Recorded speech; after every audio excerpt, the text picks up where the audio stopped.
Kabar bahagia tengah menyelimuti komika muda Bintang Emon. Baru saja Bintang Emon menikah dengan pujaan hatinya bernama Alcha Oktaviani. Bintang Emon melangsungkan pernikahan di salah satu gedung di kawasan Jakarta pada Minggu 24 Juli 2022. Rangkaian acara pernikahan juga disiarkan secara langsung di kanal YouTube miliknya. Pada saat ijab kabul, Bintang Emon tak disandingkan terlebih dahulu dengan Alcha Oktaviani. Secara terpisah saat ijab kabul, Alcha Oktaviani terlihat berada di ruangan lain. Namun setelah Bintang Emon berhasil mengucapkan ijab kabulnya, Alcha Oktaviani hadir di sampingnya. Sebelum akad nikah, mereka berdua menjalani tradisi palang pintu. Saksi-saksi pernikahan yang ada pun mengangguk sebagai kode ijab kabul itu sah. Termasuk YouTuber Arif Muhammad menjadi salah satu saksi pernikahan pasangan ini. Mas kawin yang diberikan Bintang Emon adalah seperangkat alat sholat dan sejumlah dolar Amerika. Pernikahan tersebut berjalan dengan hikmat dan lancar. Bintang Emon tampak gagah dengan mengenakan setelan jas berwarna putih. Sementara itu, Alcha tampil cantik dan anggun dengan balutan gaun pengantin berwarna senada yaitu putih. Bintang Emon dan Alcha kini resmi menjadi pasangan suami istri. Mereka berdua juga tak segan memamerkan buku nikah di hadapan publik.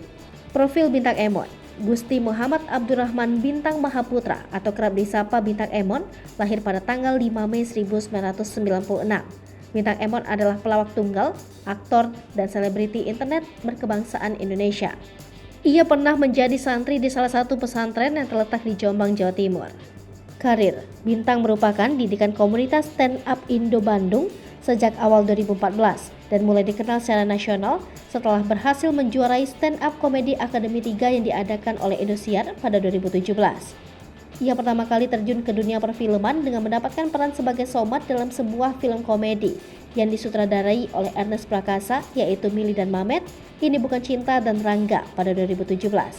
Pada 2020, ia meluncurkan sebuah segmen baru, yakni Dewan Perwakilan Omel-Omel yang berbentuk video dan dibalut dengan komedi di akun Instagram miliknya dengan durasi antara 1 hingga 3 menit.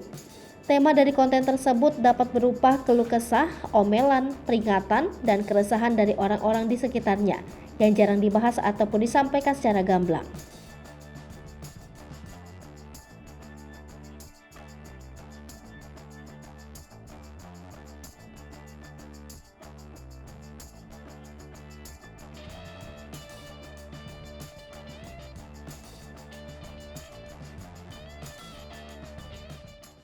Hai pemirsa Sri Popo TV, jangan lupa komen, like, dan subscribe, serta tonton